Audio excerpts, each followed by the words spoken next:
بلغ العلا بکمالہ کشف الدجی بجمالہ حسنت جمیع خصالہ صلوا علیہ وآلہ۔ حضرت سعدی فرماتے ہیں یہ اشعار تو اللہ تعالیٰ نے ہر شخص کی زبان پر جاری فرما دیے ہیں۔ وہ سعدی فرماتے ہیں کہ بلغ العلا بکمالہ، محبوب آپ جو بلندیوں پہ پہنچے ہیں تو اپنے کمال کے ساتھ پہنچے ہیں۔ آپ کا کمال ہی اتنا تھا کہ آپ کو بلندیوں پہ جانا چاہیے تھا۔ اور کشف الدجی بجمالہ، محبوب دنیا میں جتنے بھی اندھیرے دور ہوئے ہیں وہ آپ کے حسن کی وجہ سے دور ہوئے، آپ کے حسن کی برکت سے اندھیرے دور ہوئے۔ اور کیا خوبصورت فرمایا، کہنے لگے حسنت جمیع خصالہ، محبوب جتنی پیاری پیاری عادتیں تھیں وہ ساری اللہ نے آپ میں جمع فرما دی ہیں، جمع ہو گئی۔ کوئی بھی ایسی خوبصورت عادت نہیں جو کسی کو باہر سے ڈھونڈنی پڑے، ساری اللہ نے اپنے نبی میں جمع فرما دی۔ فرمانے لگے بلغ العلا بکمالہ کشف الدجی بجمالہ حسنت جمیع خصالہ، کہنے لگے اب میرا دل کرتا ہے کہ کہوں صلو علیہ وآلہ، محبوب آپ پر بھی درود ہو اور آپ کی آل پر بھی درود۔ معراج نبی پاک علیہ السلام کا معجزہ ہے۔ معجزے کا لفظ اعجاز سے نکلا۔ معجزہ اس چیز کو کہتے ہیں جو عادتاً نہیں ہوتا، اس کی عادت نہیں ہوتی، روٹین نہیں ہوتی، وہ کبھی کبھار ہوتا ہے اور انسانی عقل کو عاجز کر دیتا ہے۔ انسان کی سمجھ میں وہ چیز نہیں آتی، انسان کی سمجھ میں تو اپنا آپ نہیں آتا، اپنا آپ نہیں اس کی سمجھ میں آتا۔ ڈھونڈتا پھرتا ہوں اے اقبال اپنے آپ کو، آپ ہی گویا مسافر آپ ہی منزل ہوں میں۔ حضرت بایزید بسطامی رحمۃ اللہ علیہ سے کسی نے کہا میں نے حضرت خواجہ بایزید بسطامی کو ملنا ہے، تو فرمانے لگے 30 سال ہو گئے میں ڈھونڈ رہا ہوں، مجھے تو ملا نہیں، تو میں خود کو تلاش کر رہا ہوں، نہیں ملا، تجھے کیسے مل جائے؟ انسان کے وجود میں اللہ نے ایسی ایسی چیزیں پیدا کر دی ہیں جو اس کی اپنی سمجھ میں نہیں آتی کہ یہ کیسے ہو گیا، کس طرح کر کے یہ ممکن تھا۔ تو معجزہ اعجاز اس چیز کو کہتے ہیں جو بظاہر انسان کی عقل میں نہ آئے۔ اب ہوتا کیا ہے کہ لوگ عقل کے گھوڑے دوڑاتے ہیں، تو جو چیز عقل سے ہے ہی باہر، عقل میں کیسے آئے گی؟ باہر ہے جو تمہاری عقل سے باہر ہے۔ دنیا میں بہت ساری ڈھیر ساری چیزیں ہیں جو ہماری عقل سے، میں کئی دفعہ اتنا ٹائم ضائع نہیں کرتا، میں تھوڑی سی کوشش کرتا ہوں کہ میں اس موبائل پہ ہی تھوڑی سی توجہ کر لوں کہ کیسے آخر آواز چلی جاتی ہے، اور یار بالکل ہی صحیح جاتی ہے۔ یہاں بیٹھ کر آپ لندن میں کسی کو میسج لکھیں اور میسج سینڈ کر کے پھر فوراً اس کو کال کر لیں کہ میرا پیغام پہنچ گیا، تو کہتا پہنچ گیا 1 منٹ میں۔ اب انسان کی بنائی ہوئی چیزیں، انسان کی جو اللہ نے عقل دی ہے، جب اس پر پوری عقل نہیں ہماری کام کرتی تو رب کریم کی قدرتوں پہ کیسے کام کرے گی؟ اکبر الہ آبادی کہنے لگے مولا تو دل میں تو آتا ہے پر دماغ میں نہیں آتا، میں جان گیا میرے مولا تیری پہچان یہی ہے، میں جان گیا ہوں میرے مولا تیری۔ لیکن ہماری قوم کا مسئلہ یہ ہے کہ آج لوگ حضور کی شانوں کے معاملے میں اڑ جاتے ہیں، حضور کی شانوں کے معاملے میں اڑ جاتے ہیں، بلا وجہ بحث کرتے ہیں۔ نبی پاک صلی اللہ علیہ وسلم کو اللہ نے 34 اور 35 مرتبہ معراج عطا فرمائی۔ بعض بزرگوں نے لکھا ہے کہ کچھ حضور نے خواب دیکھے، ایک دفعہ حضور ظاہری طور پر باقاعدہ تشریف لے گئے اور اس کا ذکر قرآن پاک نے فرمایا، کیونکہ قرآن مجید نے اسے خواب کہا نہیں، لہذا آج بھی کوئی شخص یہ جملہ کہہ سکتا، ہماری دفعہ تو کہتے ہو آیت دکھاؤ، تم دکھاؤ نا کس آیت میں لکھا ہے حضور خواب میں گئے تھے، دکھاؤ آیت، آؤ میدان میں۔ میں نے پچھلے جمعہ بھی کہا تھا کہ یہاں ہمیں سمجھا دو، یہاں پھر ہم سے سمجھ لو بھائی، خدا کے بندو، قرآن نے کہا سبحان الذی اسریٰ بعبدہ، پاک ہے وہ ذات جس نے اپنے بندہ خاص کو سیر کرائی، جس نے اپنے بندہ خاص کو من المسجد الحرام الی المسجد الاقصی، مسجد حرام سے لے کر مسجد اقصی تک۔ بات یہ ہے میرے عزیز، میں ٹھنڈے دل سے سوچنے کا عادی ہوں، تأمل بردباری سے آپ کو بھی دعوت فکر دیتا ہوں کہ 2 منٹ کے لیے ہم علامہ مولانا مفتی صاحب کی بات مان ہی لیتے ہیں کہ حضور خواب میں گئے تھے، تو خواب میں جانا تو اتنی بڑی بات ہی کوئی نہیں۔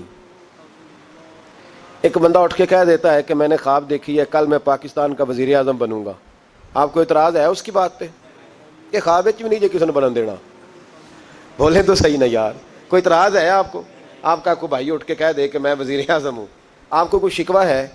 اعتراض ہوتا اس وقت ہے جب کوئی بندہ کہہ دے کہ میری آج ساری سیاسی پارٹیوں سے بات ہو گئی, ساری عوام نے اعلان کر دیا کل میں منتخب ہو جاؤں گا, تو لوگ اعتراض کریں گے کہ کوئی کرنے والی بات کر. یہ کیسے ہو سکتا ہے؟ ایک دن میں الیکشن بھی ہو جائے, ایک دن میں اسمبلی بھی بن جائے, ہو ہی نہیں سکتا. اس پر لوگ اعتراض کریں گے. اگر خواب کہے گا تو کوئی بندہ اعتراض کوئی نہیں. سمجھ آئی آپ کو؟ بھئی الیکشن کا پروسیس ہے, قوم منتخب کرے گی, پھر نمائندے اسمبلی میں جائیں گے, پھر وہاں ووٹنگ ہوگی, پھر وہاں الیکشن ہوگا. ایک پروسیس ہے. ایک دن میں کوئی چاہے بھی تو بن سکتا نہیں بن سکتا. تو اس کو خواب کہے گا تو ہم کہیں گے ٹھیک ہے بن جا, ہماری طرف سے ساری دنیا کا بن جا. خواب کا تو مسئلہ ہی کوئی نہیں. اگر میرے رسول کریم علیہ السلام فرماتے کہ میں خواب میں گیا, تو ابو جہل کو کیا ضرورت تھی اعتراض کرنے کی؟ کہتا ٹھیک ہے جائیں. اگر حضور کہتے میں خواب میں گیا ہوں تو ابو لہب رٹا کیوں ڈالتا؟ میرے مصطفیٰ کریم نے کہا میں گیا ہوں اور 18,000 سال کا سفر طے کر کے آیا ہوں. اور محبوب فرمانے لگے 7 زمینیں دیکھی ہیں, 7 آسمان دیکھے ہیں, حور و غلمان دیکھی ہیں, جنت دیکھی, جہنم دیکھی, ہر شے دیکھ کے آیا محبوب, اور کیا؟ تو محبوب فرمانے لگے میں نے تو اپنے رب کے جلوے بھی دیکھے ہیں, اس کے حریم خاص میں بیٹھا ہوں, اس سے باتیں ہوئی ہیں, اس سے گفتگو ہوئی ہے, اس نے میرے ساتھ بات کی, میں نے اس کے ساتھ کی. 18,000 سال کا سفر کیا ہے, پھر 50 نمازیں لی ہیں, پھر واپس آیا ہوں, پھر حضرت موسیٰ ملے ہیں, پھر 9 دفعہ گیا آیا ہوں. ایک دفعہ نہیں, کتنی دفعہ بولیے؟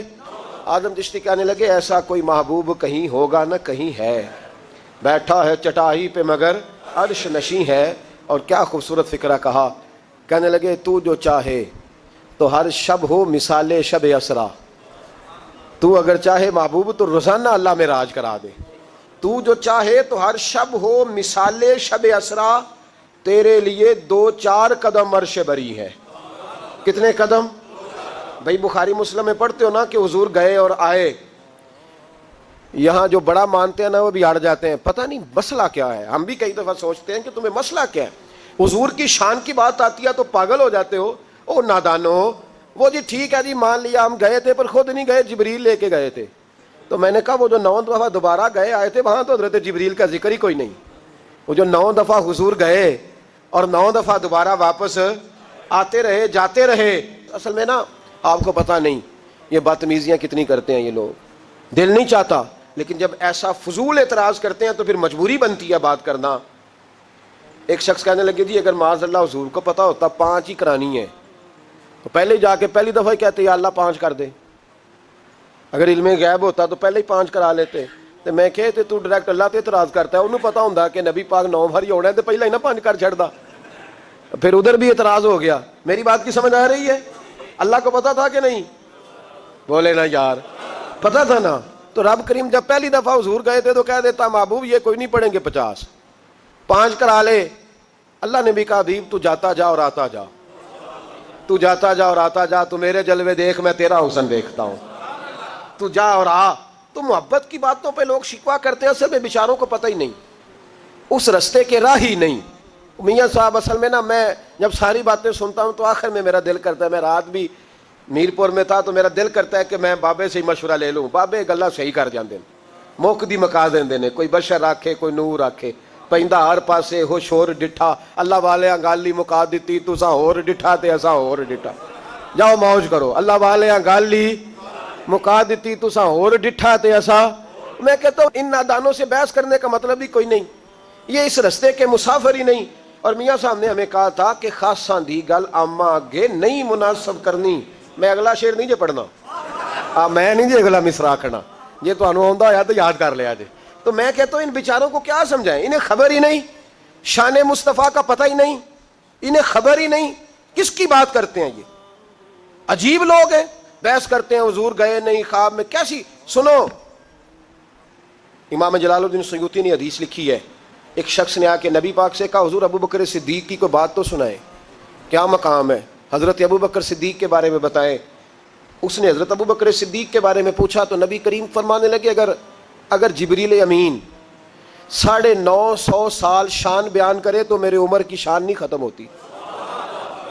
بندہ سیانا تھا، چپ کر گیا. عرض کرنے لگے حضور آپ کریم ہیں، بندہ نواز ہیں، جیسے دل کرے ویسے ہی کریں، پر میں نے تو حضرت ابو بکر کے بارے میں پوچھا تھا، آپ نے حضرت عمر کا بتا دیا ہے. حضور میں نے کہا تھا کہ ابو بکر صدیق کی عظمت، تو حضور نے فرمایا تمہیں بتایا تو ہے کہ جبریل امین 950 سال میرے عمر کی شان بیان کرے تو ختم نہیں ہوتی. کہا حضور میں نے جناب صدیق کا پوچھا تھا. تو محبوب فرمانے لگے یہی تو تجھے بتا رہا ہوں کہ اگر عمر فاروق کی شان 950 سال فرشتہ بیان کرے تو ختم نہیں ہوتی، تو عمر تو ابو بکر کی نیکیوں میں سے ایک نیکی کا نام ہے. عمر ابو بکر کی نیکیوں میں سے ایک نیکی کا نام ہے. تو جو ایک نیکی ہے اس کا یہ مقام ہے، تو جو کل نیکی ہے اس ابو بکر کی عظمت کیا ہوگی. تو جن کی سمجھ میں حضور کے غلام نہیں آئے، جن کی عقل میں نبی پاک کے غلام، بہت بڑی سپر پاور تھی ایران کی، حضرت سعد بن ابی وقاص میدان میں نکلے، رستم کے ساتھ لڑنے والے لوگ پاگل ہو گئے اور ایک دن آ کے کہنے لگے یار یہ حضور کے غلام یہ سمجھ میں نہیں آتے، کھجور کھاتے ہیں، ستو پیتے، ان کے چہرے دیکھو تو ایسے لگتا ہے کئی دنوں سے روٹی نہیں کھائی، لیکن یہ ہماری سمجھ میں نہیں آتے. مسلح پہ بیٹھتے ہیں تو لگتا ہے ان جیسا دیندار کوئی نہیں، یہ صوفی ہیں، روتے ہیں، دھوتے ہیں، لگتا ہے بڑے نرم ہیں، میدان میں کھڑے نہیں ہوں گے، لیکن جب تلواریں پہن کے میدان میں نکلتے ہیں تو پھر یوں لگتا ہے ان سے بڑا مجاہد ہی کوئی نہیں. یہ رات کے عبادت گزار، دن کے مجاہد، بحث کرتے کرتے کرتے کرتے شاہ ایران کہنے لگا چپ کرو یار، ہمیں نبی پاک کے غلام سمجھ میں نہیں آ سکتے. تو میں کہتا ہوں جن کو غلاموں کی سمجھ نہیں آئی وہ آقا کو کیسے سمجھیں گے. یہ حال ہے ان کے غلاموں کا، تو سرکار کا عالم کیا ہوگا. کیسے گئے، کس طرح کر کے گئے، جنت میں جانا بڑا مشکل ہے، وہ کیسے ہو سکتا ہے. حضور گئے اور بڑا اعلیٰ طریقے سے گئے، اور جس وقت چاہتے تھے چلے جاتے تھے. ذمہ داری سے کہہ رہا ہوں، ذمہ داری سے، یہ ذمہ دار اسٹیج ہے، میں ذمہ دار بات کر رہا ہوں. صحیح مسلم، بخاری، حضرت عبداللہ ابن عباس حدیث کے راوی، حوالے کا میں ذمہ دار.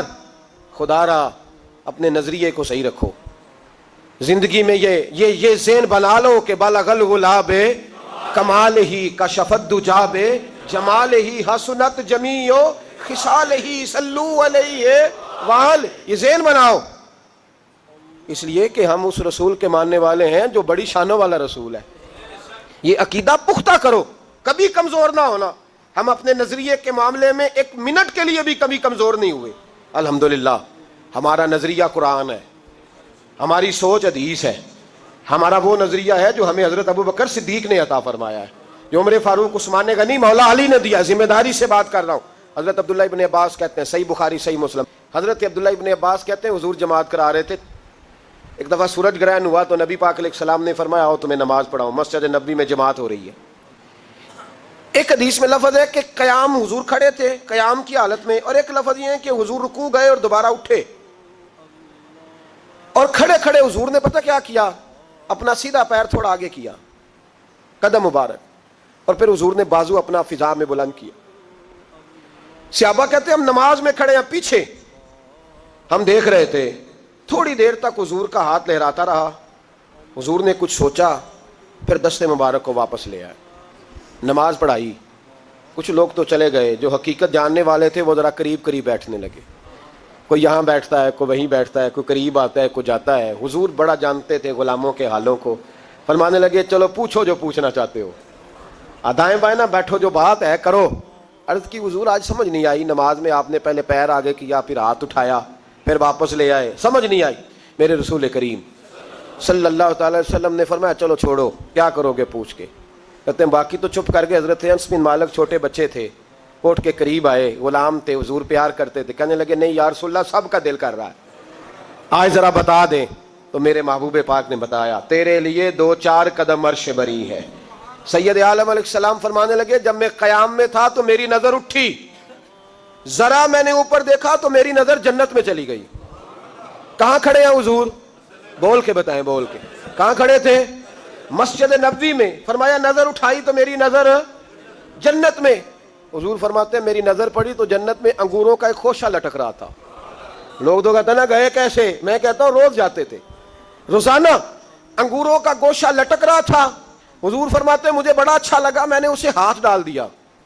فرماتے جب میں نے دبوچ لیا نا، پکڑ لیا، یعنی حضور فرماتے ہیں میری صرف جنت میں نظر نہیں جاتی، میرا ہاتھ بھی جاتا ہے، اور مجھے کوئی روکتا نہیں، مجھے مالک جنت سے پوچھنے کی ضرورت نہیں، اس لیے کہ جس رب نے جنت بنائی ہے اس نے بنا کے اپنے نبی کو اختیار عطا فرمایا ہے۔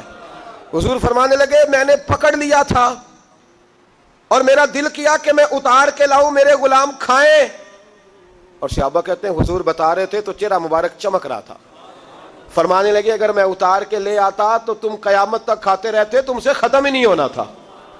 تو صحابہ کہتے ہیں ہماری دلچسپی اور بڑھ گئی، حضور پھر توڑا کیوں نہیں؟ تو محبوب فرمانے لگے اس لیے نہیں توڑا کہ جنت راز ہے تو راز ہی رہنا چاہیے، جنت راز ہے تو یہ راز ہی رہنا چاہیے، اللہ کے رازوں سے پردہ نہ اٹھے تو بہتر ہے۔ اور میرے بھائی جو محبوب زمین پہ کھڑے ہوں اور ہاتھ لہرائیں تو جنت تک جاتا ہے، تو انہیں جنت میں جانے میں دیر لگتی ہے، انہیں اللہ کے عرش الہی کے قریب جانے میں دیر لگتی ہے، عجیب۔ اور یہ بحثیں آج نہیں ہو رہی ہیں، بڑی پرانی ہو رہی ہیں، بڑی پرانی۔ ایک زمانہ تھا لوگ کہتے تھے کہ جناب حضرت سلیمان علیہ السلام کا تخت کیسے اڑتا تھا ہوا میں، پھر کہتے تھے جناب وہ ابابیلوں نے کنکر مارے تو ہاتھی کیسے مر گئے، اتنا سا کنکر ہوتا ہے، اتنے بڑے ہاتھی کو لگے تو ہاتھی کیسے مر سکتا ہے؟ مسلمان ایسے کہہ دیتے ہیں الم تر کیف فعل ربک باصحاب الفیل، معاذ اللہ لوگ اعتراض کرتے تھے۔ یہ آج بھی نا ہمارے بچے جو سائنس پڑھنے جاتے ہیں نا، پیٹرولیم کے ایک دو اسٹوڈنٹ مجھے ایک دفعہ ملے تو وہ یہ سارے سوال اٹھاتے تھے، وہ جی چھوٹے سے کنکر سے اتنا بڑا ہاتھی کیسے مر سکتا ہے؟ پھر کچھ وقت نکلا تو بندوق کی گولی ایجاد ہو گئی، پھر کہنے لگے نہیں پریشر سے لگے تو مر جاتا ہے، پریشر سے لگے تو گولی کتنی ہوتی ہے، وہ کنکر سے بھی چھوٹی ہوتی ہے، کہنے لگے نہیں پریشر سے لگے تو، پھر اس وقت کی عقلیں چوپ ہیں، اب دوبارہ ابابیلوں پہ اعتراض نہیں آیا۔ پھر کہتے تھے حضرت سلیمان کا تخت 4 بندے بٹھا کے کیسے اڑتا تھا؟ اب جب سے جہاز ایجاد ہوا ہے نا، وہ 550 بندہ بٹھا کے اڑنا شروع کر دیتا ہے، اور ان کا سامان بھی 30-30 کلو۔ اب دوبارہ کسی نے حضرت سلیمان کے تخت کا نام، کیا خیال ہے آپ کا؟ چلیں وہ تو بات ہے نا حضور کے براق کی، رف کی، حضور کے جانے کی، کسی کی سمجھ میں جہاز آیا کبھی؟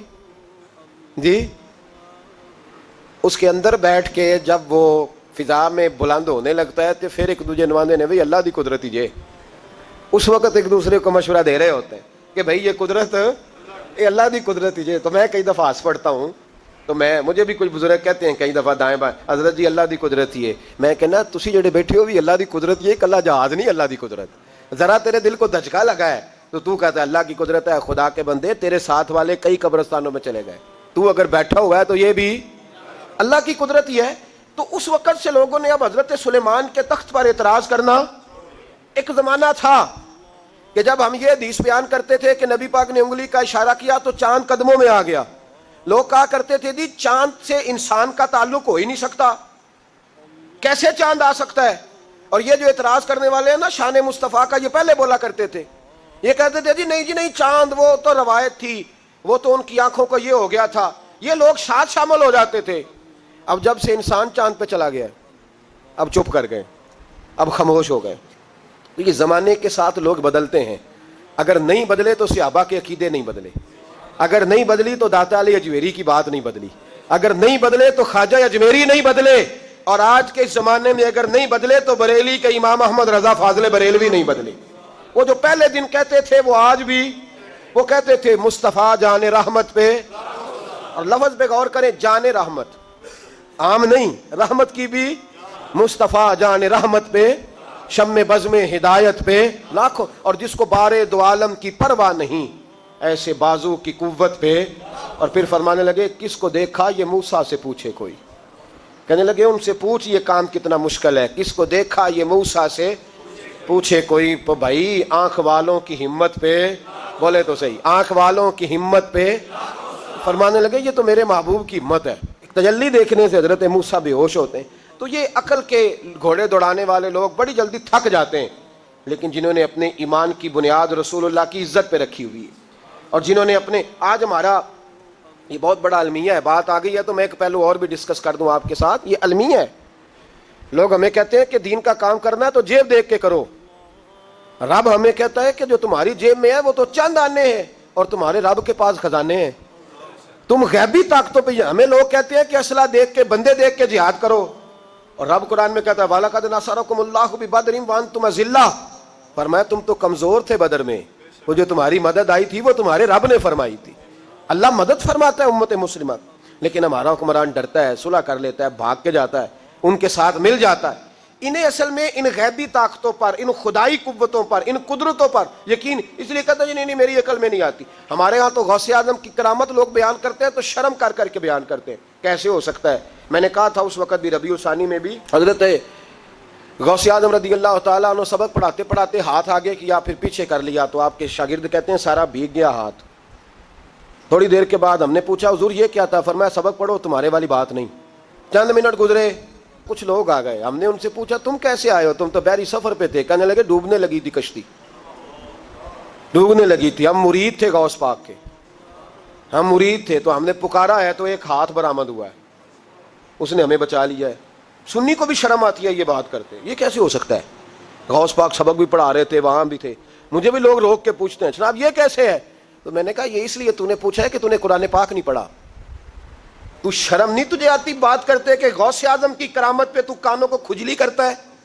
رسول اللہ کے غلام کی کرامت تجھے ہضم نہیں ہوتی، حالانکہ تو روز سورہ نمل کے اندر پڑھتا ہے کہ حضرت آصف بن برخیہ کو جناب سلیمان نے کہا تخت لاؤ، نہ وہ غائب ہوئے نہ وہ وہاں سے گئے، اور آیا کتنی دیر میں؟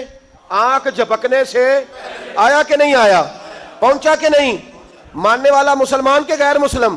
نہ ماننے والا کافر. تو حضرت سلیمان کے غلام کی شان تو مانتا ہے، اور رسول اللہ کے غلام کی عظمت کی باری آتی ہے تو دکانوں پہ کھجلی کرتا ہے. او خدا کے بندے، یہ تو حضرت سلیمان کے امتی ہیں، اور میرے مصطفیٰ نے فرمایا علماء امتی کا انبیاء بنی اسرائیل. میری امت کا عالم اس طرح ہوگا جس طرح بنی اسرائیل کا نبی ہوا کرتا تھا. تو ہم لوگوں کا نظریہ کدھر گیا؟ شرم سے بیان کرتے ہو؟ ہم نہیں شرم سے بیان کرتے، ہم کھل کے کہتے ہیں خدا کے فضل سے ہم پر ہے سایہ غوث اعظم کا. کھل کے اعلانیہ، خدا کے فضل سے ہم پر ہے سایہ غوث اعظم کا، ہمیں دونوں جہاں میں ہے سہارا غوث. کھل کے بات کرتے ہیں، کوئی کمزوری نہیں، کوئی جھجک نہیں. کیا کہے گا کوئی؟ کیوں کوئی کہے؟ اس لیے کہ ہم نے یہ عقیدہ قرآن پاک سے لیا ہے کہ حضرت سلیمان علیہ السلام کا غلام تخت لا سکتا ہے بغیر غائب ہوئے، اور ٹنوں من وزنی تخت آ سکتا ہے، تو مرید کی کشتی کو آج ڈالنا تو مسئلہ ہی کوئی نہیں، یہ تو بات ہی کوئی نہیں، یہ تو 2-4 قدم کی بات. لوگ جھجک کے بات کرتے ہیں. ایک دفعہ میرے پاس ایک میرے بڑے پیارے دوست ہیں، وہ آئے، کہنے لگے ایک صاحب مجھے کہتے ہیں جی آپ نے بیان کیا کہ غوث اعظم 40 سال عشاء کے وضو سے فجر پڑھتے تھے تو ساری رات سوتے نہیں تھے. تو میں نے کہا جاہل آدمی ہے، اس نے قرآن پاک نہیں پڑھا، جاہل ہے، مطلق جاہل ہے جس نے یہ لفظ کہے ہیں. کیونکہ اللہ قرآن میں کہتے ہیں والذین یبیتون لربہم سجدا وقیاما. رب کریم کے کچھ بندے ایسے ہیں جو ساری رات یا سجدے میں گزار دیتے ہیں یا قیام میں گزار دیتے ہیں. اللہ سے پوچھو اب معاذ اللہ کہ وہ سوتے نہیں. پوچھو رب کریم سے کہ یا اللہ تو کہہ رہا ہے وہ ساری رات یا سجدے یا قیام میں رہتے ہیں تو وہ آرام نہیں کرتے؟ پوچھ اللہ سے. تو فٹافٹ لوگ شکوے کا دروازہ کھولتے ہیں. اور مجھے بڑی تکلیف ہوتی ہے کہ جب معراج کا مہینہ آتا ہے تو پمفلٹ چھپنے لگتے ہیں، اخباروں میں خبریں لگنے لگتی ہیں، مضمون آنے لگتے ہیں، اور اب سوشل میڈیا پہ مختلف ذرائع سے نہیں جی خواب میں گئے تھے، وہ تو بس حضرت جبریل کو دیکھ کے آ گئے، اللہ کو تو دیکھا ہی نہیں. تو میں نے کہا حضرت جبریل کو تو یہاں بھی حضور دیکھ سکتے تھے، یہاں بھی تو روز آتے تھے. حضرت جبریل 24,000 مرتبہ نبی پاک کی بارگاہ میں حاضر ہوئے. کتنی مرتبہ؟ بول کے بتائیں، بول کے کتنی مرتبہ؟ 24. میں ہمیشہ آپ سے یہ مطالبہ نہیں کرتا، لیکن میلاد اور معراج کے موقع پر ضرور کچھ نہ کچھ بولنا چاہیے. یہ موقع ایسا جس پہ اللہ نے بھی کہا سبحان اللہ جی، تو یہ موقع اس طرح کا ہے، اس پہ نہیں خاموش رہیں. سنیں، حضور نے تو ایک دن کہا تھا حضرت جبریل سے کہ آپ کو بھی میری رحمت سے کوئی حصہ ملا کہ نہیں؟ تو جناب جبریل عرض کرنے لگے حضور بڑا ہی ملا ہے. پر میں کیا ملا؟ عرض کرنے لگے حضور میں بڑا پریشان رہتا تھا کہ جو ابلیس کا حال ہوا ہے خدا نہ خواستہ کسی اور کا نہ ہو جائے. تو یا رسول اللہ جب سے آپ آئے، آپ جب سے مبعوث ہوئے اور میں وہی لے کے آنے لگا تو میرا ذکر بھی قرآن پاک میں آ گیا اور مجھے پاک ہو گیا. جس کا قرآن میں ذکر آ گیا ہے وہ دوبارہ اب گمراہ نہیں ہوگا، اللہ اسے اپنا قرب ہی عطا فرمائے گا. تو حضور مجھے بھی فیض ملا ہے، آپ کے کرم سے 24,000 بار آئے حضرت جبریل نبی پاک کی خدمت میں، حضور کی خدمت میں آئے ہیں. اور ہمارے بزرگ تو کہتے ہیں کہ حضرت جبریل اللہ تعالیٰ آپ سب کو مدینے لے جائے، اللہ کرم فرمائے. تو کہتے ہیں باب جبریل کے پاس کھڑے ہوتے تھے، حضرت جبریل آگے نہیں جایا کرتے تھے. خواجہ غلام فخر الدین سیالوی فرمایا کرتے تھے، میں نے خود دیکھا، محبت میں کہتے تھے، کہتے میں نے خود دیکھا ہے باب جبریل کے پہلو میں ذرا دھیرے سے، کہتے باتیں بھی آہستہ آہستہ کر رہے تھے، باب جبریل کے پہلو میں ذرا دھیرے سے فخر کہتے ہوئے جبریل کو یوں پایا گیا، ہم نے پلکوں سے درے یار پہ دستک دی ہے. کہتے میں نے خود سنا ہے، وہ کہہ رہے تھے ہم نے پلکوں سے درے یار پہ دستک دی ہے، ذرا سی آواز اونچی ہوئی تو عمر کا سرمایا گیا. بھائی حضرت جبریل تو دربان ہوتے تھے میرے مصطفیٰ کریم کے. حضور فرماتے میں گیا، یا رسول اللہ کس طرح؟ مسلم شریف میں 3 جگہ حدیث ہے، پتہ نہیں کہاں بیٹھ کے تم نے دین پڑھا ہے. 3 جگہ حضور فرماتے میں براق پہ بیٹھا تو جہاں اس کی نظر جاتی تھی وہاں اس کا پہلا قدم جاتا تھا. اور سرکار فرماتے ہیں جب میں اڑ رہا تھا نا، وہاں سے اڑتا ہوا جا رہا تھا ہزاروں میل کی بلندیوں پر، ہزاروں فٹ کی بلندیوں پر. مسلم ہے. حضور فرماتے ہیں میں نے وہاں سے نظر نیچے کی تو حضرت موسیٰ اپنی قبر میں کھڑے ہو کے نماز پڑھ رہے تھے.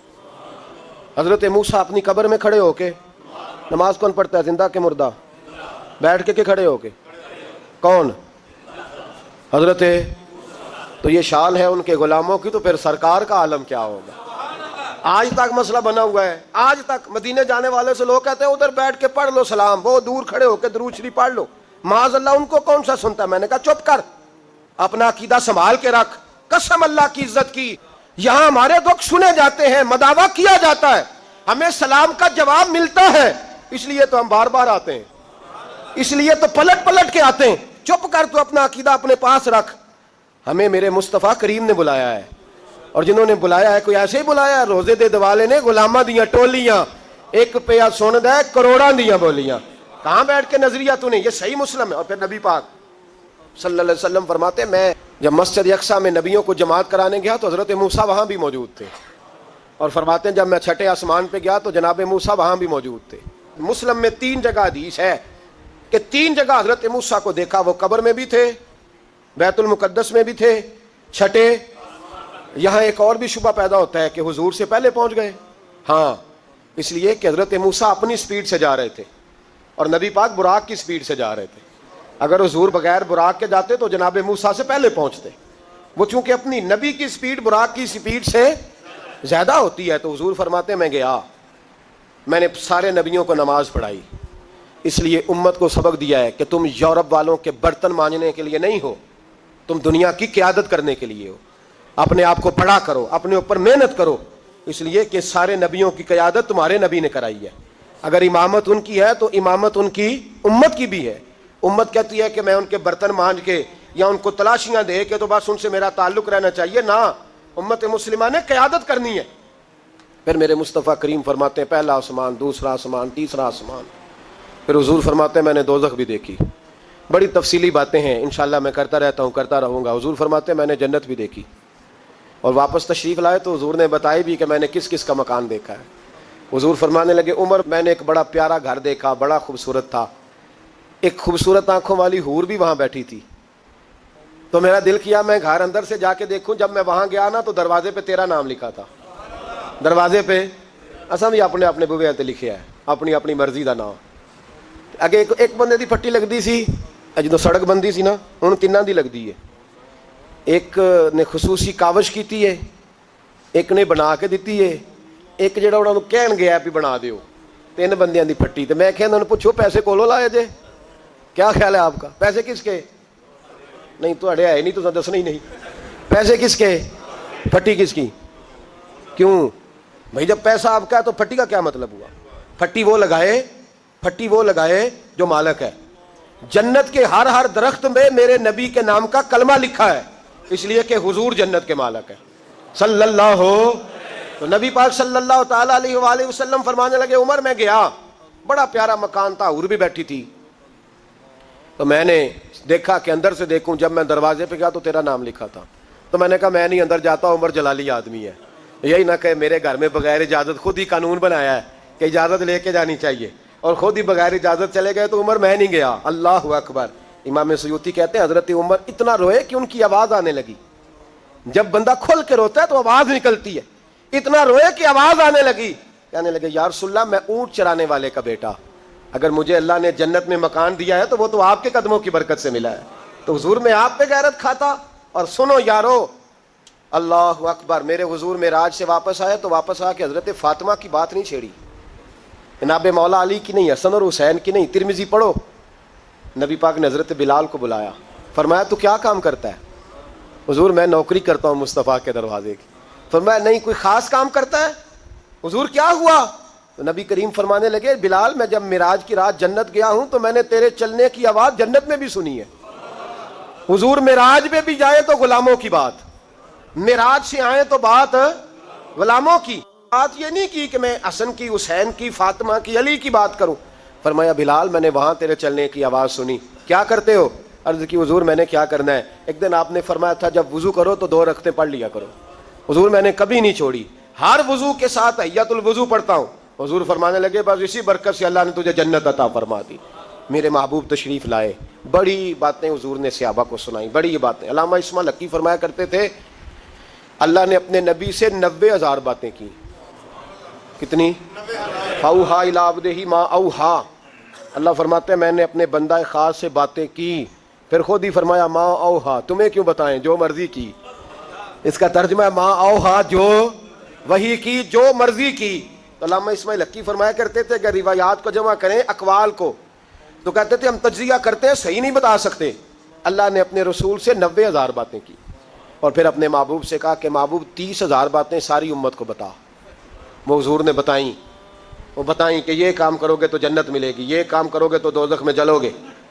فرمایا 30,000 محبوب سب کو بتا، اور فرمایا 30,000 خاص خاص کو بتانا، خاص خاص کو۔ اس لیے حضرت ابو ہریرہ فرمایا کرتے تھے حضور نے مجھے علم کی 2 تھیلیاں دی ہیں، ایک میں نے کھول لیا، دوسری میں کھول نہیں سکتا، مجھ پہ پابندی ہے۔ تو فرمایا خاص خاص کو بتانا، اور 30,000 باتیں ایسی ہیں جو کہا محبوب کسی کو نہیں بتانی، وہ تیرا میرا راز ہے، وہ تیرا میرا۔ بزرگ بڑے نیک تھے، ہمارا بڑا فائدہ کرتے تھے۔ علامہ اسماعیل حقی فرمایا کرتے تھے وہ جو اللہ رسول کا راز ہے نا وہ بھی سمجھ لو ہمارا کوئی فائدہ ہی ہے، اس میں بھی جو کرم ہے وہ ہمارے لیے ہی ہے، اس میں جو خیر ہے اس میں امت کو ہی حصہ ملے گا۔ میرے محبوب پاک صلی اللہ تعالی علیہ وآلہ وسلم نے ان باتوں میں سے کچھ باتیں بتائیں۔ جب انسان پر محویت طاری ہوتی ہے نا، محویت، تو بہت ساری چیزیں وہ بھول جاتا ہے، بہت ساری چیزیں۔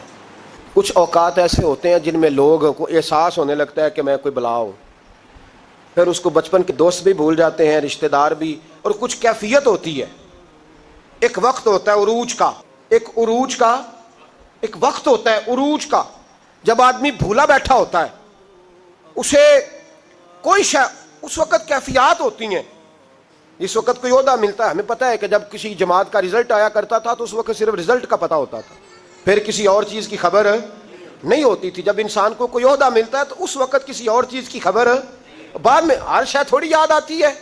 میرے رسول پاک علیہ الصلوۃ والسلام وہاں پہنچے جہاں کوئی پہنچنے کا تصور بھی نہیں کر سکتا، اس عہدے پہ جہاں کسی کے دل میں سوال بھی نہیں پیدا ہوتا۔ حضرت موسیٰ نے تو ایک تجلی دیکھی تو بے ہوش ہو گئے، اور حضور فرمانے لگے میرے دائیں بائیں تجلیاں ہی تجلیاں تھیں، نور ہی نور تھا، آگے پیچھے دائیں بائیں۔ اور فرمایا رب کریم نے مجھے اپنے حریم خاص میں بلایا، اور پھر میں نے اپنے رب کی حمد کی اور میرے رب نے مجھ پہ درود بھیجا۔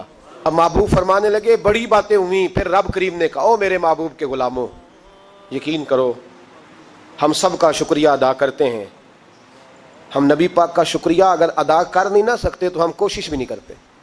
اتنا تو ہونا کہ 200-400 بار درود شریف ہی روز پڑھ لیں۔ فرمایا رب کریم نے کہا محبوب کوئی بات؟ تو حضور فرماتے ہیں ان تجلیوں میں جہاں حضرت موسیٰ جیسے بے ہوش ہو گئے مجھے بھولا نہیں، میں نے کہا مولا میری امت پہ رحم فرما، اے اللہ میری امت پہ۔ حضور فرماتے ہیں رب کریم نے کہا 70,000 بغیر حساب کتاب بخش دوں گا۔ میں نے کہا یا اللہ تھوڑے ہیں۔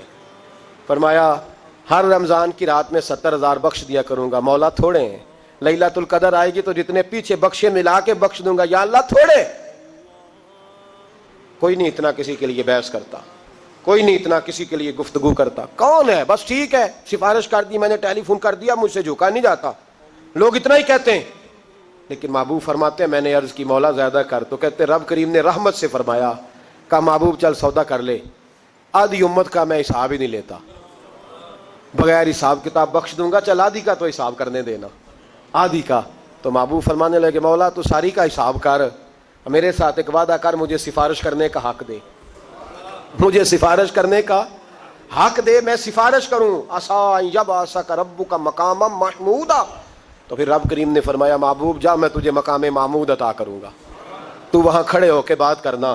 اب میرے رسول فرماتے ہیں پھر وعدہ ہوا وَلَسَوْفَ يُؤْتِيكَ رَبُّكَ فَتَرْضَىٰ، محبوب رب آپ کو اتنا دے گا کہ آپ راضی ہو جائیں گے، اور مسلم میں لفظ ہیں، خوش ہونے والی بات سنا رہا ہوں، مسلم میں لفظ ہیں۔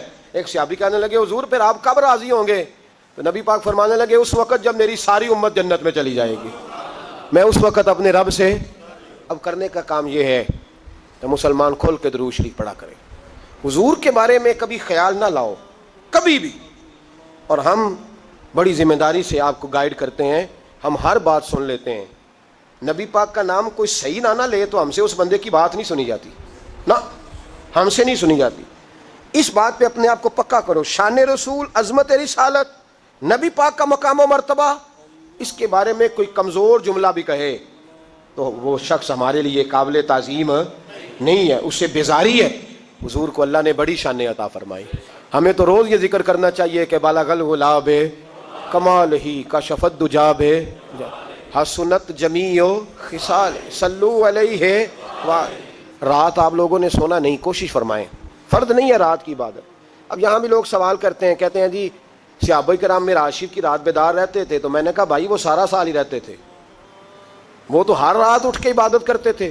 ہمارا زمانہ تھوڑا گڑبڑ آیا تو ہم کہتے ہیں چلو اپنے آپ مشکل ہو جائے گا، ایک جگہ سارے اکٹھے ہو جائیں اور عبادت کر لیں، اور یہ وہی سوچ ہے جو حضرت عمر کی تھی۔ انہوں نے کہا اکیلے اکیلے تراویاں پڑھیں گے تو کوئی نہیں پڑھیں گے، جماعت شروع کراؤ، ورنہ نہ حضور کے زمانے میں باقاعدہ ہوئی نہ حضرت ابو بکر کے زمانے میں ہوئی۔ تو اگر تو وہاں شکوہ نہیں کرتا تو ہم تو نفل کام کا حکم دے رہے ہیں، تو کہہ ہی نہیں رہے کہ فرض ہے واجب ہے، ہم تو سنت بھی نہیں کہہ رہے، ہم کہہ رہے ہیں کہ رات بڑی نصیبوں والی ہے، آنا چاہیے۔ اور سب سے ضروری اس رات یہ ہے کہ حضور کی نعتیں سنیں۔ لوگ نعت کو معمولی درجہ سمجھتے ہیں، حالانکہ نعت پڑھنا صحابہ کی سنت ہے اور سننا نبی پاک کی سنت ہے صلی اللہ ہو۔ کچھ پروفیشنل لوگوں نے نعت کا نظام بھی خراب کیا ہے، لیکن جو اصل نعت ہے اس نعت کا بڑا وقار ہے، اس کا بڑا درجہ ہے دین کی۔ رات آپ یہاں تشریف لائیں، ہر سال آپ کو پتہ ہے یہاں اجتماع ہوتا ہے، انشاءاللہ محفل بھی ہوگی، نعت بھی ہوگی، کچھ بات چیت بھی کریں گے، ذکر بھی ہوگا، دعا بھی ہوگی، پھر نفلوں کا وقت بھی ہوگا۔ جو دوست رہ جائیں گے سحری تک ان کے لیے کھانے کا بندوبست بھی ہوگا، وہ سحری تناول فرما کے جائیں۔ اور جو کہیں زیادہ دور سے ہیں جن کے لیے مشکل ہے پہنچنا، وہ اپنے اپنے علاقے کی مسجد میں جائیں۔